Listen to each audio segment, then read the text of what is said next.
దేవుని పరిశుద్ధమైన నామానికి మహిమ కలుగును గాక. కూడొచ్చిన మీ అందరికీ వందనాలండి. ఈ రాత్రి మరొకసారి మనమందరం ఈ రీతిగా కూడి ఆయనను ప్రార్థించడానికి, ఘనపరచడానికి దేవుడిచ్చిన చక్కటి ఆధిక్యతను బట్టి ఆయనకే మహిమ కలుగును గాక. హల్లెలూయా. గడిచిన ఒక్కొక్క దినం తన సురక్షితమైన రెక్కల క్రింద మనల్ని దేవుడు ఎంతో భద్రపరిచి నడిపించి ఉన్నాడు. రాబోయే రోజులన్నిటిలోనూ అలాగే మన ప్రభు మనల్ని నడిపించుటకు సమర్థుడై ఉన్నాడు. ముదిమి వచ్చు వరకు మనలను ఎత్తుకొని నడిపించువాడు ఆయనే. మనకు వాగ్దానం ఉంది, ఎక్కువ సహాయము మనకు కలదు, మన దేవుడైన యెహోవా మనకు తోడుగా ఉన్నాడు అన్న వాగ్దానం మనకుంది. కాబట్టి అధైర్యపడక ధైర్యంగా దేవుని సన్నిధిలో ధైర్యంగా ఉండి అడుగులు ముందుకు వేయుదుముగాక. హల్లెలూయా. ఆదివారమున ఆరాధన సరిగ్గా 11 గంటలకు దేవుని మందిరంలో ప్రారంభించబడుతుంది కనుక అందరూ కూడా ఆరాధనలో పాలు పొందండి. వాక్య భాగంలోనికి వెళదాం. యోహాను రాసిన మొదటి పత్రిక 2వ అధ్యాయము 1వ వాక్యముల నుండి 6వ వాక్యం వరకు ఉన్న దేవుని మాటలను ఈ రాత్రి మనం తెలుసుకుందాం, నేర్చుకుందాం. వాక్యాన్ని మనం ఎల్లప్పుడూ నేర్చుకోవాలి. స్కూల్కి వెళ్ళిన పిల్లవాడు పాఠాలను ఎలా నేర్చుకుంటాడో దేవుని మందిరానికి వచ్చిన మనమందరం ఎప్పుడూ వచ్చాము వెళ్ళాము అన్నట్టుగా కాదులే, కానీ ఎప్పుడూ వాక్యం నేర్చుకునే దాని మీద దృష్టి పెట్టి వాక్యం నేర్చుకోవాలి. హృదయం అనే పలకల మీద విత్తబడుతున్నటువంటి వాక్యములను రాసుకోవాలి. అవి మనకెంతో శోధన సమయంలో, కష్ట సమయంలో, బాధ సమయంలో మన హృదయం అనే పలకల మీద మనం రాసుకున్న దేవుని మాటలు మనకు కొన్ని సందర్భాల్లో కష్ట, దుఃఖ, బాధ, ఇబ్బంది సమయాల్లో అవి మనకు ప్రోత్సాహకరంగా ధైర్యాన్ని ఇచ్చేవిగా ఉంటాయి. దేవుని మాటలను నిర్లక్ష్యము చేయకండి. మొదటి యోహాను పత్రిక 2వ అధ్యాయము 1వ వాక్యం నుండి, నా చిన్న పిల్లలారా, మీరు పాపము చేయకుండుటకై ఈ సంగతులను మీకు రాయుచున్నాను. ఎవడైనను పాపము చేసిన ఎడల నీతిమంతుడైన యేసుక్రీస్తు అను ఉత్తరవాది తండ్రి యొద్ద మనకున్నాడు. ఆయనే మన పాపములకు శాంతికరమై ఉన్నాడు. మన పాపములకు మాత్రమే కాదు, సర్వలోకమునకు శాంతికరమై ఉన్నాడు. ప్రియులారా, యేసుక్రీస్తు శిష్యులలో ఒకడైన యోహాను ఈ ప్రపంచానికి, ప్రపంచంలో ఉన్న దేవుని పిల్లలందరికీ ఓ చక్కటి విషయాన్ని యేసు ప్రభును గూర్చి తెలియపరుస్తూ ఉన్నారు. మొదటగా ఆయన మాట్లాడుతున్న మాట ఏంటంటే, ఈ భూమి మీద ఎవడునూ పాపము చేయకుండా అందరూ పరిశుద్ధమైన జీవితము కలిగి బ్రతకాలనే టార్గెట్తో యోహాను గారు మాట్లాడుతూ ఉన్నారు. యోహాను గారి యొక్క ఆశ ఏంటంటే, ఈ భూమి మీద ఎవడునూ పాపము చేయకుండా అందరూ పవిత్రులుగా ఉండాలి, పవిత్రమైన జీవనాన్ని కొనసాగించాలి, పవిత్రులుగా బ్రతకాలి అనేటటువంటి ఆశతో, ఆకాంక్షతో ఆ విధంగా యోహాను మాట్లాడుతూ ఈ మాటలను ప్రారంభిస్తూ ఉన్నాడు. మొదట్లోనే చెప్తాడు, నా చిన్నపిల్లలారా, మీరు పాపము చేయకుండుటకై ఈ సంగతులు మీకు తెలియజేస్తూ ఉన్నాను. సరే, ఇక ముందు పాపం చేయకుండా ఉందాం. ఇక ముందు మనం పాపానికి దూరంగా, పరిశుద్ధంగా, యేసు ప్రభు వారికి దగ్గరగా బ్రతుకుదాం. దేవుని యొక్క ఆశ అదే. అలాగునే దైవజనుడైన యోహాను గారి యొక్క ఆకాంక్ష కూడా అదే. అయితే ఇప్పటిదాకా మనం చేసిన పాపాల పరిస్థితి ఏంటి? సరే, ఇక ముందు చేయకుండా ఉందాంలే. ఇప్పటిదాకా మనం చేసిన పాపాలకు, మనం చేసిన అన్యాయ, అక్రమ, దుర్మార్గ ఈ క్రియలన్నిటికీ వీటి వలన మనకు కలిగినటువంటి పాపానికి ఆ పాపపు పరిస్థితి ఏంటి అంటే, కిందనున్న వాక్యంలో చూడండి, ఎవడైనను పాపము చేసిన ఎడల నీతిమంతుడైన యేసుక్రీస్తు అను ఉత్తరవాది తండ్రి యొద్ద ఉన్నాడు. దేవునికి మహిమ కలుగును గాక. ఇప్పటిదాకా మీలో ఎవరైనా పాపము చేసి ఉంటే, మీరు పాపులై ఉన్నారు కాబట్టి పాపులై ఉన్న మిమ్మల్ని ఆదుకోవడానికి, మిమ్మల్ని ఆదరించడానికి, పాపములో ఉన్న చీకటిలో ఉన్నటువంటి మిమ్మల్ని ముందుకు నడిపించడానికి ఆదరణకర్త ఎక్కడున్నాడంట? తండ్రి యొద్ద ఉన్నాడు. ఎవరు ఆదరణకర్త అంటే మన ప్రభు అయిన యేసుక్రీస్తు వారు. దేవునికి మహిమ కలుగును గాక. అంటే అర్థమేంటి ప్రియులరా? ఈ భూమి మీద పాపము చేసి పాపములో బ్రతుకుచూ ఉన్న ప్రతి మనిషికి ఆదరణకర్త, లేకపోతే ఆ పాపాలన్నిటిని తొలగించి వేయుటకు వారి పాపములన్నిటి నుండి వారిని బయటకు నడిపించడానికి సమర్థుడైనటువంటి దేవుడు, ఆదరణకర్త ఒక ఆయన ఉన్నాడు. ఆయనే మన ప్రభు అయిన యేసుక్రీస్తు వారు.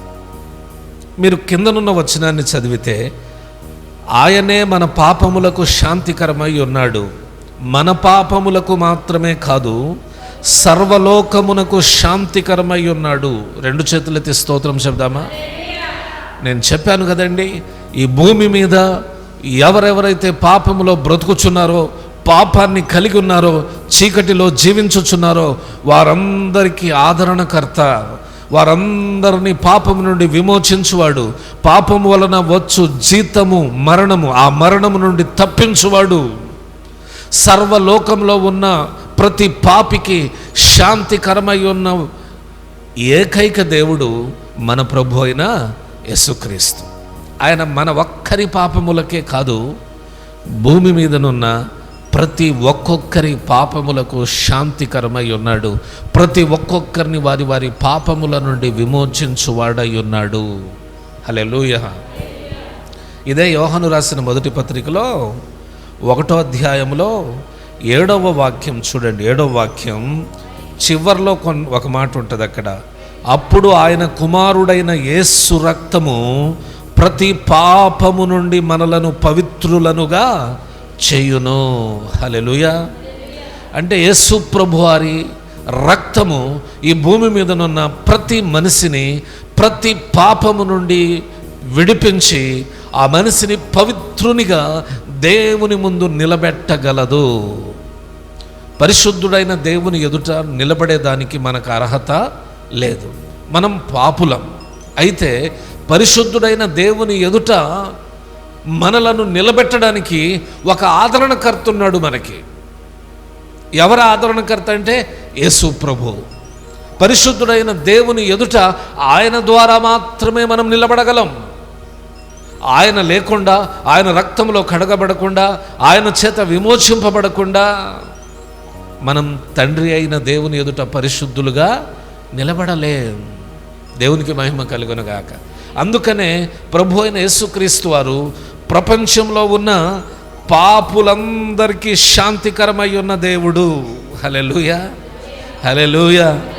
యేసు ప్రభు దగ్గరికి ఒక వ్యక్తి వచ్చి, ఒక పాపి వచ్చి, పాపంలో బ్రతుకుచున్న ఒక వ్యక్తి వచ్చి, ప్రభువా నేను పాపినయ్యా, నన్ను కరుణించండి, నన్ను క్షమించండి, నా పాపం నుండి నన్ను విడిపించండి.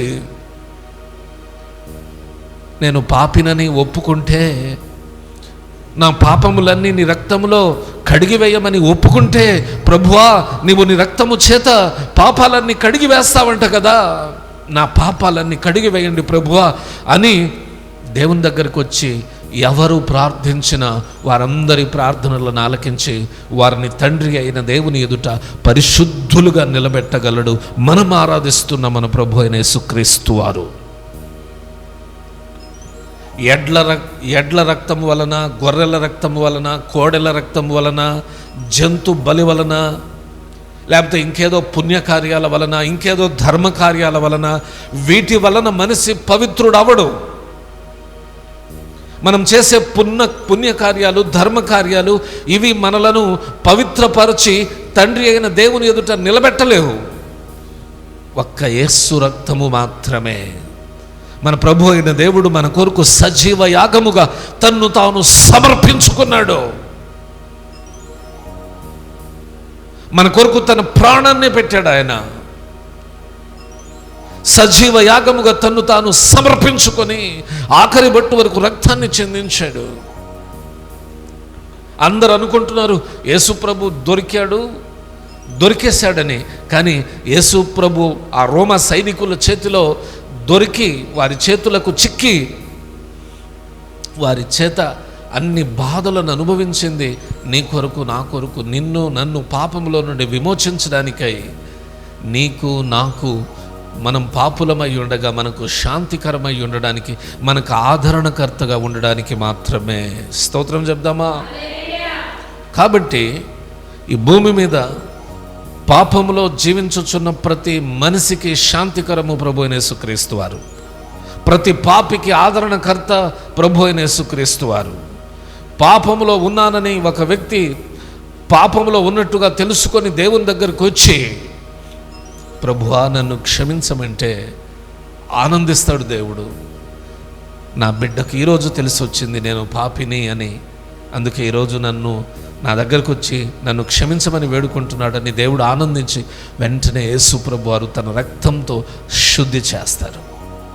ప్రతి మనిషి ఆయన దగ్గరికి వచ్చి వారి పాపాలను ఒప్పుకొని ఆయన రక్తంలో కడగబడి తండ్రి అయిన దేవుని ఎదుట పరిశుద్ధులుగా నిలబడాలన్నదే మన ప్రభు అయిన యేసుక్రీస్తు వారి సంకల్పము, కోరికండి. మన ప్రజలందరూ మారాలని ప్రార్థన చేయండి. మన గ్రామస్తులందరూ మారాలని ప్రార్థన చేయండి.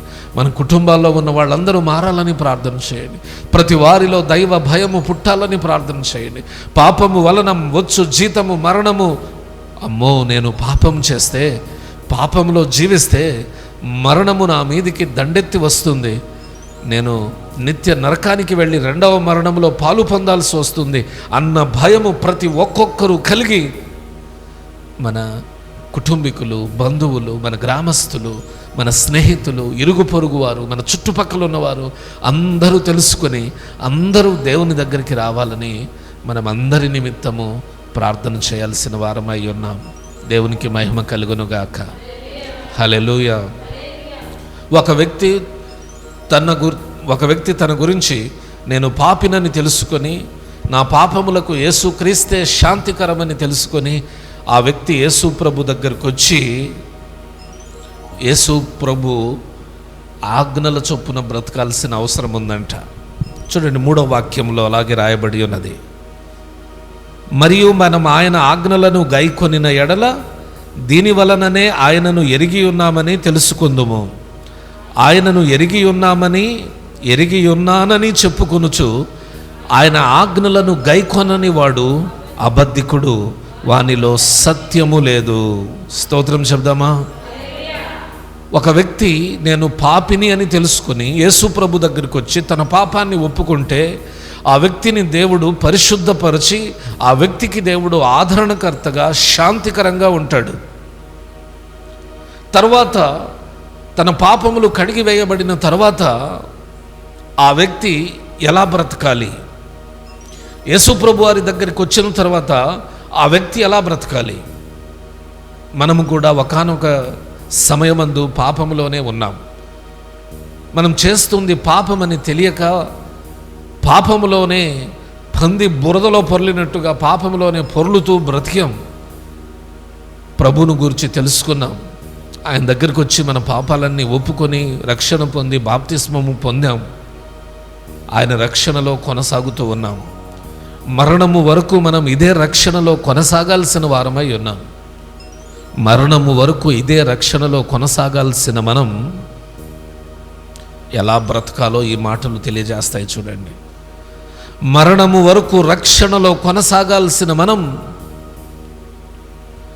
ఎలా బ్రతకాలని ఈ మాటలు చెప్తున్నాయి. మరియు మనం ఆయన ఆజ్ఞలను గైకొనిన ఎడల దీని వలననే ఆయనను ఎరిగి ఉన్నామని తెలుసుకుందాము. ఆయనను ఎరిగి ఉన్నానని చెప్పుకొనుచు ఆయన ఆజ్ఞలను గైకొనని వాడు అబద్ధికుడు, వానిలో సత్యము లేదు. వినండి ప్రియులారా, చాలామంది రక్షణ పొందుకొనిన తర్వాత నేను రక్షణ పొందాను అని చెప్పుకుంటూ ఉంటారు. తప్పు లేదు. దేవుని ద్వారా పొందినటువంటి రక్షణ అది నలుగురికి తెలియజేయడంలో, దేవుడు నన్ను రక్షించాడు, దేవుడు నాకు రక్షణ ఇచ్చాడు అని నలుగురికి తెలియజేయడంలో తప్పు లేదు.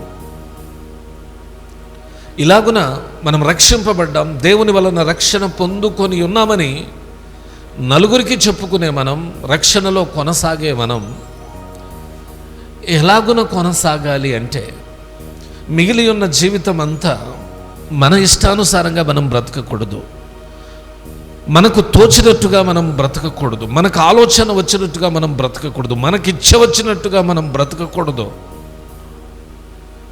ప్రభువా నన్ను క్షమించమని ఎవరి దగ్గరికైతే వచ్చామో ఆయన రూల్స్ అండ్ రెగ్యులేషన్స్ ప్రకారం మనం బ్రతకాలి. అంటే ఆయన ఆజ్ఞల చొప్పున మనము బ్రతకాలి. ఆయన కొన్ని ఆజ్ఞలు ఇచ్చాడు ఈ భూమి మీద. ఆ ఆజ్ఞలు ఎందుకు? చాలామంది అనుకుంటారట దేవుని ఆజ్ఞలు భారమని అనుకుంటారట. నో, దేవుని ఆజ్ఞలు భారమైనవి కావు. దేవుని ఆజ్ఞలు ఎలాంటివి అంటే అవి మనలను పాపములోనికి వెళ్లకుండా పవిత్రమైన మార్గములో నడిపించేవి. ఒక వ్యక్తి దేవుని ఆజ్ఞల చొప్పున బ్రతికితే, ఆజ్ఞల ప్రకారం బ్రతికితే ఆ వ్యక్తి పరిశుద్ధ మార్గంలో నడుచుకుంటాడు. అందుకనే ఆజ్ఞలు. వీటిని మనం భారంగా అనుకుంటే ఎలా? భారమని అనుకుంటే ఎలా? తప్పు కదూ. దేవుని ఆజ్ఞలు భారమైనవి కావు. మనం ఎలా మాట్లాడాలో తెలియజేసేవి దేవుని ఆజ్ఞలు, ఎలా బ్రతకాలో తెలియజేసేవి దేవుని ఆజ్ఞలు, ఏ త్రోవలో నడవాలో తెలియజేసేవి దేవుని ఆజ్ఞలు, ఎలా ప్రేమించాలో అలాగునే సమాజంలో ఎలా బ్రతకాలో అవి తెలియజేసేవే దేవుని ఆజ్ఞలు. ఉదాహరణకి ధర్మశాస్త్రంలో 10 ఆజ్ఞలు ఉన్నాయి. నేను తప్ప వేరొక దేవుడు నీకు ఉండకూడదు అనేది మొదటి ఆజ్ఞ. అంటే దీని అర్థం ఏంటి?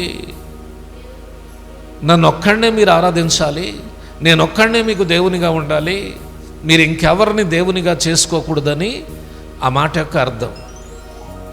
మంచిదే కదా ఆ మాట, దాంట్లో తప్పేముంది? దాంట్లో భారం ఏముందండి? దాంట్లో మనం బాధపడాల్సిందేముంది?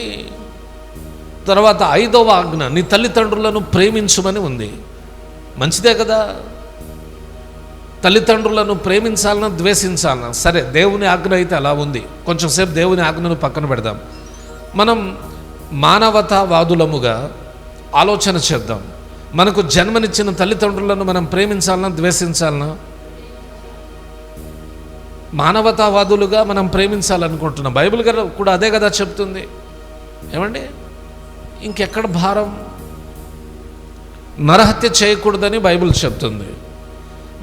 మనిషి చంపుకుంటూ పోతే భూమి మీద ఎవరైనా బ్రతకగలరా? చంపడం నేరము కదూ. ఇటు మన భారతదేశ చట్టాల ప్రకారం కూడా విపరీతమైన నేరం అది. దేవుని దృష్టిలో కూడా ఘోరమైన నేరం.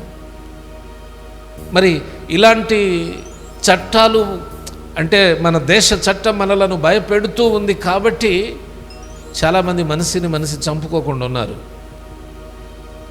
దేవుడు కూడా అలా భయపెట్టకపోతే మనిషి లెక్క చేయడు, విలువ ఇవ్వడు. అందుకనే సాటి మనిషిని ప్రేమించండి కానీ హత్య చేసేవారిగా ఉండకూడదని చెప్పే మాట మనకు భారం ఎలా అయింది? దొంగతనం చేయకూడదు, నిజాయితీగా బ్రతకండి రా నాయనా అని ఈ మాటలు ఎలా భారంగా అయ్యాయి మనకి? దేవుని ఆజ్ఞలను భారమని అనుకోవడం తప్పు. ఒక చిన్నపిల్లవాడు పుట్టిన తర్వాత అతడు ఎదుగుతూ ఉన్న క్రమంలో అతనికి ఆధారము, ఆశ్రయము లేకపోతే అతనికి అన్నీ తల్లిదండ్రులే. కదా. అప్పుడు ఆ పిల్లవాడు ఏం చేస్తాడంటే, అతన్ని తల్లిదండ్రులు పోషిస్తున్నారు, అంటే ఆకలేసినప్పుడు అన్నం పెడుతున్నారు, అవసరాలు వచ్చినప్పుడు అవసరాలు తీరుస్తున్నారు, మంచి చెడ్డలలో తల్లిదండ్రులు అతనికి తోడుగా ఉండి తల్లిగా తండ్రిగా ప్రేమిస్తూ ఉన్నారు, అవసరాలన్నీ తీరుస్తూ ఉన్నారు, అనారోగ్య పరిస్థితులలో ఆదుకుంటున్నారు. అన్ని విధాలుగా తల్లిదండ్రులే అన్ని విధాలుగా ఆ పిల్లవానికి చూసుకుంటున్నారు, అన్ని విధాలుగా అండగా నిలబడుతున్నారు. కాబట్టి ఆ పిల్లవాడు తన తల్లిదండ్రుల మాట వినడం తప్ప అండి? మన ప్రభు అయిన దేవుడు కూడా మనలను పోషించి ఆయుష్నిచ్చి ఆరోగ్యమిచ్చి క్షేమమిచ్చి బలమిచ్చి జయమిచ్చి ఇవన్నీ చేసి మనలను నడిపిస్తూ ఉంటే మనం ఆయన ఆజ్ఞల ప్రకారం బ్రతకడం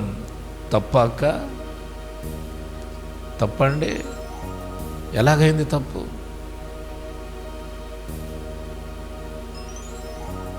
ఆయన మనలను పోషించుచున్నందుకు, ఆయన మన పాపముల నిమిత్తమై తన రక్తాన్ని కార్చినందుకు, ఆయన మన కొరకు పరలోకాన్ని విడిచి భూమి మీదకి దిగి వచ్చినందుకు, ఆయన మన కొరకు గాయాలు పొందినందుకు, ఆయన మనల్ని ప్రతిరోజు నడిపిస్తూ ఉన్నందుకు,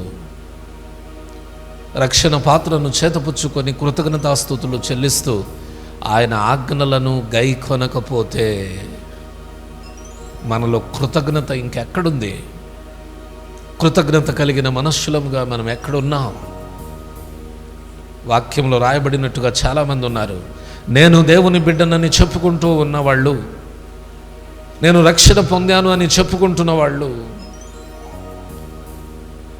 చాలామంది ఉన్నారు సమాజంలో. తప్పు లేదు, కానీ నేను దేవుని బిడ్డనని చెప్పుకుంటూ రక్షణ పొందానని చెప్పుకుంటూ ఆయన ఆజ్ఞల ప్రకారం బ్రతకని వారుగా కనబడుతూ ఉన్నారు. నీవెలా ఉన్నావో నీవు పరీక్షించుకో. ఈ రాత్రి దేవుని బిడ్డనని చెప్పుకొనుచున్న నీవు, యేసు నన్ను తన రక్తంలో కడిగేశాడు, నేను పరిశుద్ధుడయ్యాను అని చెప్పుకుంటున్న నీవు ఆయన ఆజ్ఞల చొప్పున బ్రతుకుచున్నావా? ఆయన ఆజ్ఞల చొప్పున బ్రతకట్లేదా? ఆయన ఆజ్ఞల చొప్పున బ్రతకడం అంటే యేసును ప్రేమించడం అని అర్థం. ఎక్కడుంది ఈ మాట చెప్పనా? యోహాను సువార్తలో ఉంటుంది. యోహానే చెప్తాడు. చూడండి బైబిల్ గ్రంథంలో నుండి యోహాను సువార్త 14వ అధ్యాయం 15వ వాక్యాన్ని చదవండి.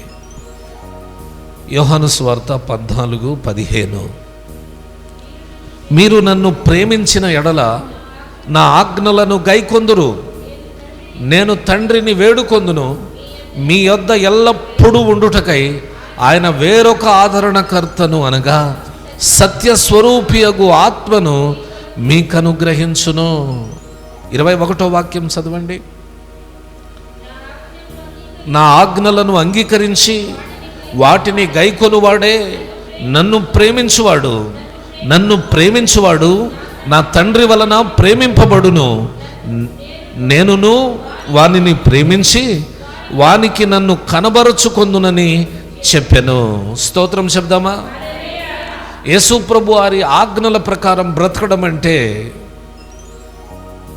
ఈ చదవబడిన లేఖనాలను బట్టి యేసయ్యను ప్రేమించడమే.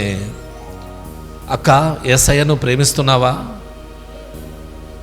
ఏమండి అమ్మా, యేసయ్యను ప్రేమిస్తున్నారా? ఏం చేసి యేసయ్యను ప్రేమిస్తున్నారో చెప్పండి. ఏం చేసి యేసయ్యను ప్రేమిస్తున్నారు? యేసయ్యను ప్రేమించడం అంటే ఏంటి? ఆజ్ఞలను గైకొనడమే యేసును ప్రేమించడం అక్క. అర్థమైందా? ఆజ్ఞలను గైకొనడమే ఎవరిని ప్రేమించడం? యేసయ్యను ప్రేమించడం. గైకొంటున్నావా? నీవు యేసయ్యను ప్రేమించి ఆయన ఆజ్ఞలను గైకొంటే యేసు నిన్ను ప్రేమిస్తాడు, తండ్రి కూడా నిన్ను ప్రేమిస్తాడు. స్తోత్రం చెప్పండి. యేసు తండ్రి ప్రేమించడమే కాదు, నీతో ఎల్లప్పుడూ ఉండడానికై, నీ దగ్గర ఎల్లప్పుడూ ఉండడానికై వేరొక ఆదరణకర్త అనగా సత్యస్వరూపి అయిన ఆత్మను నీ మీదికి పంపిస్తాడు యేసు ప్రభువారు. నీవు ఒక్కడివి యేసును ప్రేమించడం వలన తండ్రి నిన్ను ప్రేమిస్తాడు, యేసు నిన్ను ప్రేమిస్తాడు, ఆదరణకర్తయగు పరిశుద్ధాత్మ దేవుడు నిన్ను ప్రేమిస్తాడు.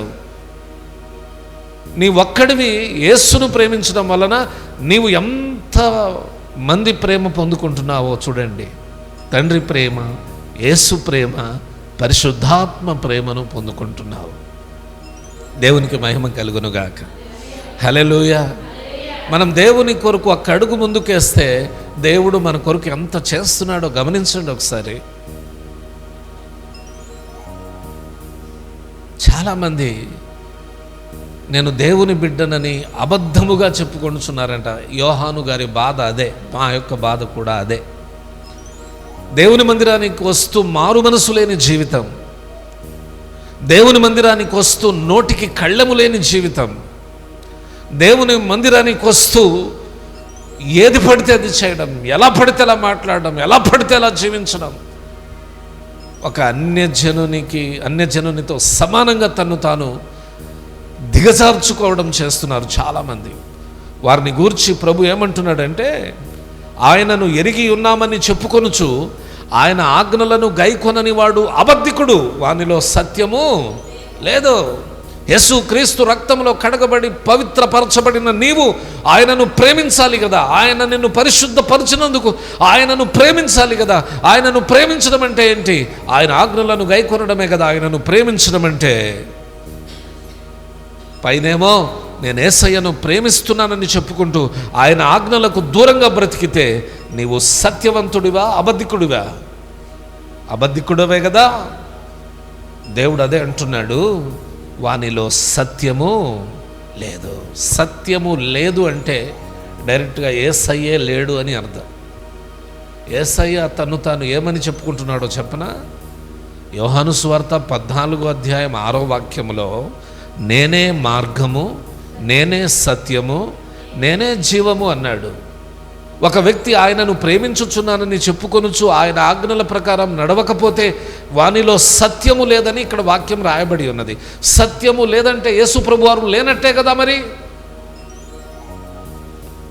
కరెక్టే కదండి. సత్యమై ఉన్న దేవుడు లేడు, ఎందుకంటే ఆ వ్యక్తి సత్యములో లేడు.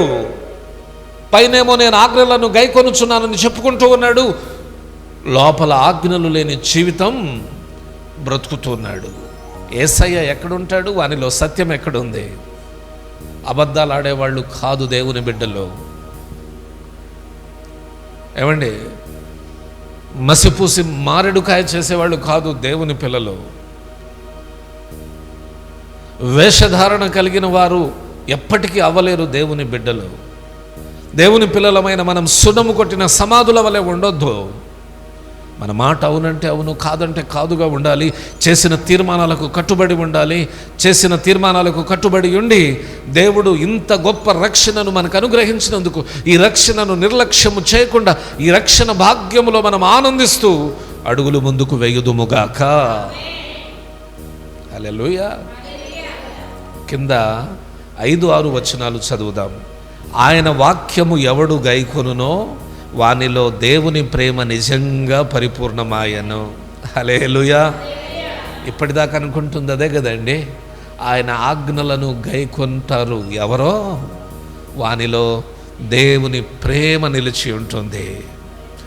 దేవుని ప్రేమ వానిలో నిలిచి ఉంటుంది. అంటే దేవుడే వానిలో నిలిచి ఉంటాడు. సాతాను నీలో నిలవాలంటే నీవు దేవుని ఆజ్ఞలను గైకొనాల్సిన అవసరం లేదు. నాలో దేవుడు ఉండాలండి, నా ఇంట్లో యేసు ఉండాలండి, నా కుటుంబంలో యేసు ఉండాలండి, నా పిల్లలలో యేసు ఉండాలండి అని నీవు ఆశపడితే నీవు ఆయన ఆజ్ఞలను గైకొనాలి. ఏం చేయాలి? ఆజ్ఞలను గైకొనాలి. ఎవరైతే ఆయన ఆజ్ఞలను గైకొంటారో వారిలో దేవుని ప్రేమ ఆకాశము నుండి కుమ్మరించబడుతుంది. దేవుడు ఎలాంటి ప్రేమను కుమ్మరిస్తాడంటే పరిపూర్ణమైన ప్రేమను కుమ్మరిస్తాడు. కావాలనా ఆయన ఇచ్చు పరిపూర్ణమైన ప్రేమ పొందుకోవడానికి సిద్ధంగా ఉన్నావా? దేవుడిచ్చు పరిపూర్ణమైన ప్రేమ.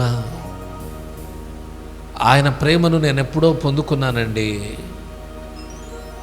ఏంటక్క ఎలా పొందుకున్నావు? పాపంలో ఉన్న నన్ను పవిత్రపరిచి పరిశుద్ధపరిచి తన సన్నిధిలో నిలిచే భాగ్యాన్ని ఇచ్చాడు. ఇది ఆయన ప్రేమే కదా పాస్టర్ గారు అంటే, ఆయన ప్రేమలో జస్ట్ కొంచెమే అది. ఆయన ప్రేమ ఇంకా ఏంటో చెప్పనా? ఆయన సన్నిధిలో నిలబెట్టిన నిన్ను పరలోకంలో నిలబెట్టడం. నీవు పరలోకంలో ఎప్పుడైతే నిలబడతావో, పరలోకంలో నిలబడేదాకా ఆయన నిన్ను ప్రేమిస్తూనే ఉంటాడు. ఆయన ప్రేమలో నీవు కొనసాగాలి. అప్పుడు నీలో దేవుని ప్రేమ, ఆయన ప్రేమ పరిపూర్ణమైనట్టు.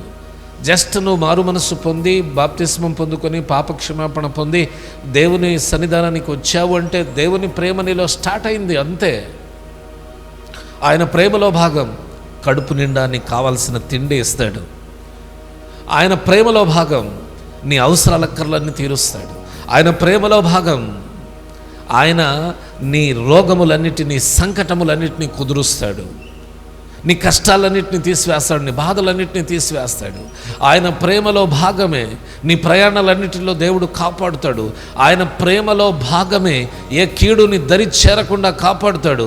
ఆయన ప్రేమలో భాగమే నిన్ను తలగా నియమిస్తాడు దేవుడు ఈ భూమి మీద. దేవునికి మహిమ కలుగునుగాక. ఆయన ప్రేమలో భాగమే నిన్ను నిత్య రాజ్యములో తనతో పాటు, అంటే యేసుప్రభు వారు తానుండు స్థలములో నిన్ను నిలబెట్టుకుంటాడు. ఇది కూడా ఆయన ప్రేమలో భాగమే. ఆయన ప్రేమ ద్వారా మనకిన్ని కలుగుతున్నాయి, ఇన్ని దొరుకుతున్నాయి. కాబట్టి ఆయన ప్రేమ మనలో పరిపూర్ణంగా నిలవాలి అంటే ఆయన వాక్యమును ఎవడు గైకొంటాడో, దేవునికి మహిమ కలుగునుగాక, వారిలో మాత్రమే దేవుని ప్రేమ పరిపూర్ణమవుతుంది. నిన్ను ప్రేమించడం స్టార్ట్ చేశాడు దేవుడు. ఆ ప్రేమ పరిపూర్ణంగా నీకు లభించాలంటే నీవెల్లప్పుడూ ఆయన ఆజ్ఞలలో బ్రతకాల్సిన అవసరం ఉంది. తర్వాత ఆయన యందు నిలిచి ఉన్నవాడనని చెప్పుకొనువాడు ఆయన ఎలాగూ నడుచుకొనెనో అలాగే తానును నడుచుకొనబద్ధుడై ఉన్నాడు. మనం ఆయన యందు ఉన్నామని దీని వలన తెలుసుకొనుచున్నాం. చివరి మాట ఏంటంటే ఈ రోజున చివరి మాట ఏమిటంటే, నేను ప్రభువునందు నిలిచి ఉన్నానని చెప్పుకునే ప్రతి ఒక్కడు ఆయన ఎలా నడుచుకొనేనో, ఆయన ఎలా మాట్లాడానో, ఆయన ఎలా ప్రేమించానో, ఆయన ఎలా ఆదరించానో, ఆయన ఎలా కనికరించానో, ఆయన మన కొరకు ఎలా త్యాగమైపోయానో అలాగున నడుచుకున్న అవసరము ఉంది. అంటే యేసులో నిలిచి ఉన్న మనం సేమ్ యేసులాగానే మారాలి. దేవునికి మహిమ కలుగును గాక. నేను యేసు బిడ్డనని చెప్పుకొనుచు సాతాను క్రియలు చేయడం కాదు. యేసయ్యలాగా మనం రూపాంతరంలోనికి రావాలి. యేసులాగా నడుచుకోవాలి, యేసులాగా ప్రేమించాలి, యేసులాగా ప్రేమను పంచాలి. నన్ను ప్రేమించి, ఏ యోగ్యత లేని మనల్ని ప్రేమించి తన రక్తముతో మన పాపములన్నింటినీ కడిగివేసి, పాపములో ఉన్న సమయంలో మన పక్షాన మనకు అండగా నిలబడినటువంటి ఆ దేవునిని ప్రేమిస్తూ ఆయన లాగా మారిపోవాలి. ఆయన వశమైపోవాలి. మనం ఆయన స్వాధీనంలోనికి వెళ్ళాలి. మన ప్రాణాత్మ దేహాలన్నీ ఆయన వశమైపోవాలి. మన మాటలలో ఆయన ప్రేమ కనబడాలి, మన క్రియలలో ఆయన ప్రేమ కనబడాలి, మన యొక్క చూపులలో ఆయన ప్రేమ కనబడాలి, మన సర్వస్వములో దేవుని ప్రేమ ఉట్టిపడాలి. టోటల్గా మనలను ఆయన పాపము నుండి విడిపించి ఆయన సన్నిధిలో నిలబెట్టినందుకు ఆయనలాగా మనం చేంజ్ అవ్వాలి, ఆయనలాగా మారాలి. యేసును మన జీవితం ద్వారా ఇతరులకు కనపరచాలి. యేసు డైరెక్ట్గా ఎవరికి కనబడలే, కానీ ఆయన పిల్లలమైన మనమే సమాజానికి యేసయ్యను చూపించాలి. యేసులాగా నడుచుకొని, యేసులాగా ప్రేమించి, యేసులాగా మాట్లాడి, యేసులాగా ప్రార్థన చేసి సమాజం మొత్తానికి మనమే యేసయ్యను చూపించాల్సినటువంటి అవసరం ఉంది. అక్క, నీ సాక్ష్యం సమాజంలో చాలా ముఖ్యం. నీవు సమాజంలో యేసయ్యను కనపరచాలి. నేను చూచిన వారందరూ యేసయ్యను చూచినట్టుగా ఫీల్ అవ్వాలి. ఎందుకంటే నువ్వు దేవుని మందిరానికి వస్తున్నావు, ఆయన రక్తంలో కడగబడ్డావు, దేవుని ఆజ్ఞల చొప్పున బ్రతుకుచున్నావు. నువ్వు టోటల్గా యేసు వలె మారిపోవాలి. యేసు అవమానాలు పొందినట్టు అవమానాలు పొందడానికి వెనకాడకూడదు. యేసు శ్రమలు పొందినట్టు శ్రమలైనా వెనకాడకూడదు. నష్టమైన వెనకాడకూడదు, కష్టమైన వెనకాడకూడదు. పరిస్థితులు అనుకూలంగా ఉన్న ప్రతికూలంగా ఉన్న వెనకాడకుండా దేవుని ప్రేమను సమాజానికి పంచడమే దేవుడు మన ముందుంచిన కర్తవ్యం. కాబట్టి యోహాను గారి యొక్క ఉద్దేశం ఏంటంటే ఎవ్వరూ పాపము లేని వారిగా బ్రతకాలి. పాపంలో ఉన్న వ్యక్తి అంటే అప్పటిదాకా పాపంలో జీవించిన వ్యక్తి యేసు రక్తంలో కడగబడి ఆయన ఆజ్ఞల చొప్పున బ్రతుకుతూ దేవుని ప్రేమలో మునిగిపోవాలి, దేవుని ప్రేమలో పరిపూర్ణమవ్వాలి. మీరు కూడా అలాగే దేవుని ప్రేమలో పరిపూర్ణులవుతారని ప్రార్థన చేస్తూ మనసారా ఆకాంక్షిస్తూ దేవుడి మాటలను దీవి